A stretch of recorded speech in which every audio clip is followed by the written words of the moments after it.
नमस्कार। अमेरिका में चौथे भारतीय पर हमला हुआ है। पहले श्रीनिवास कुचिभोटला को गोली मारी गई। उनके साथ जो उनके दोस्त थे आलोक मत्सानी, उनको भी मारने की नीयत से गोली मारी गई। वो बच गए लेकिन अभी तक वो जख्मी हैं। उसके बाद हरनीश पटेल को गोली मारी गई और अब दीप राय को गोली मारी गई है। वो बच गए हैं। नफ़रत की सियासत नफ़रत ही पैदा करती है और नफ़रत का जिन एक दफ़े बोतल से बाहर आ जाए उसको वापस बोतल में डालना बहुत मुश्किल होता है, लेकिन ज़रूरी भी होता है। हिंदुस्तानियों पर जो हमले हो रहे हैं इसके जिम्मेवार सब ट्रंप सरकार को ही समझते हैं। डोनाल्ड ट्रंप ने अपने चुनाव अभियान के दौरान परदेशियों के खिलाफ बहुत कुछ कहा था। इससे एक ऐसा समा सा बंध गया जिससे जातिवाद ऊपर आया। विदेशों के प्रति जो नफरत है जो सतह के नीचे थी वो ऊपर आई। जो लोग दूसरे देशों से यहाँ आकर बसे हैं उनके प्रति एक विशेष घृणा देखने में आई, क्योंकि लोग ये सोचते थे, अमेरिकन्स ये सोचते थे कि इन्होंने हमारे काम छीन लिए क्योंकि ये लोग कम पैसे में काम करने वाले हैं।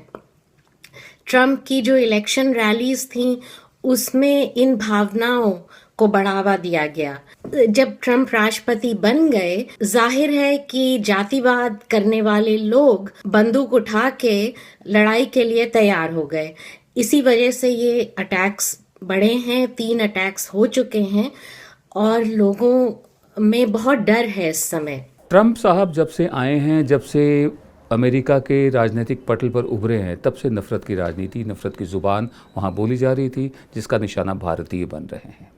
हमारे यहाँ भी एक ऐसा ही डिस्कोर्स चल रहा है, ऐसा ही नैरेटिव चल रहा है। हम बनाम वो पोलराइजेशन करने की कोशिश की जा रही है। हिंदू बिजली, मुस्लिम बिजली, शमशान, कब्रिस्तान, मंदिर, मस्जिद जैसे भारत के सामने और कोई समस्याएं हैं ही नहीं, और कोई मुद्दे हैं ही नहीं, प्राथमिकताएं हैं ही नहीं। अमेरिका में जो हो रहा है उसका तो हमें अफसोस है ही, लेकिन उससे बड़ा अफसोस इस बात का है कि हमारे यहाँ चुप्पी छाई है। वेंकैया नायडू कुछ बोले थे सिर्फ श्रीनिवास कुचिभोटला के बारे में, क्योंकि वो आंध्र प्रदेश से था। उसके बाद सुषमा स्वराज ने एक रस्मी तौर पर कह दिया कि हम उनकी बॉडी लाने में मदद करेंगे। अब फिर क्या एक स्ट्रांगली कंडेम सच इंसिडेंट्स ऐसा बोल दिया। वहाँ पर ट्रंप बोले हैं, डोनाल्ड ट्रंप बोले हैं, लेकिन हमारे प्रधान सेवक खामोश हैं। सरकार की तरफ से किसी भी किस्म की कोई सख्त पोजीशन ली गई हो और अमेरिका को जाहिर किया गया हो, अमेरिकन जो राजदूत हैं उनको विदेश मंत्रालय ने बुलाया हो, उनको थोड़ी फटकार लगाई हो, कोई भी कदम उठाया हो, अभी तक ऐसा कुछ नहीं हुआ, क्योंकि पूरी की पूरी सरकार ही उत्तर प्रदेश के चुनाव में लगी हुई है। बहुत ही अफसोस की बात है कि वहाँ के रहने वाले जो भारतीय हैं उन्होंने अमेरिका को काफ़ी हद तक बनाया है, योगदान दिया है, चाहे वो प्रधान सेवक के भक्त हैं या नहीं हैं। अमेरिका के प्रति जो उनकी वफादारी है उस पर कोई शक नहीं, भारत के साथ जो उनका लगाव है उस पर कोई शक नहीं है। लेकिन इतना तो बनता है कि अगर किसी भारतीय मूल के या किसी भारतीय पर वहाँ हमला हो तो यहाँ से हमारी सरकार कुछ बोले। ऐसा क्यों नहीं हो रहा?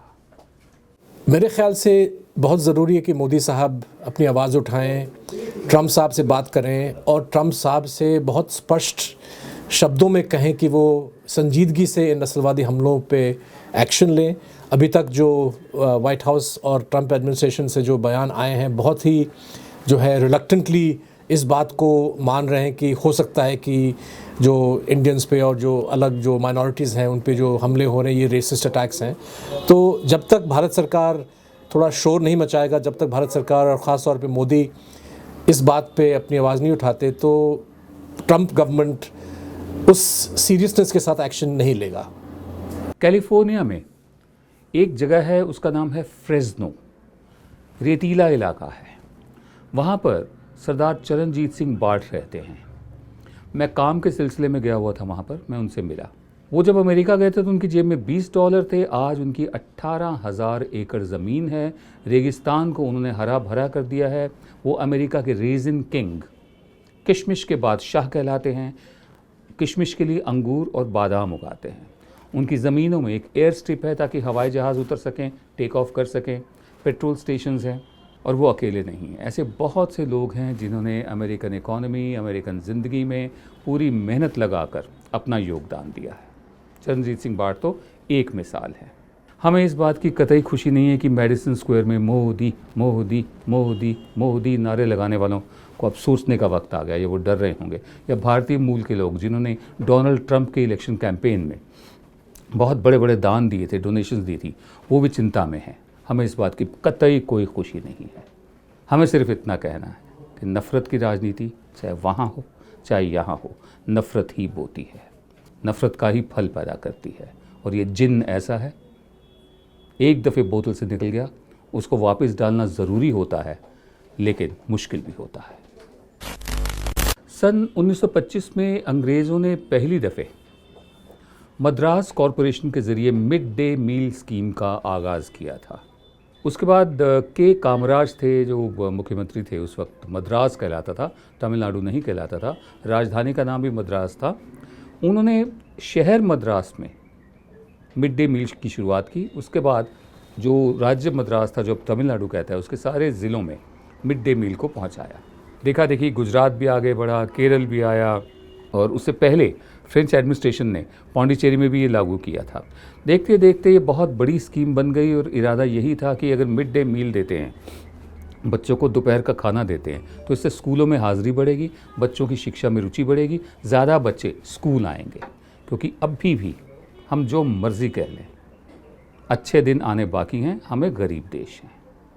अचानक ऐसा हुआ कि आधार कार्ड जो है, अब उसको ज़रूरी बना दिया गया है मिड डे मील के लिए।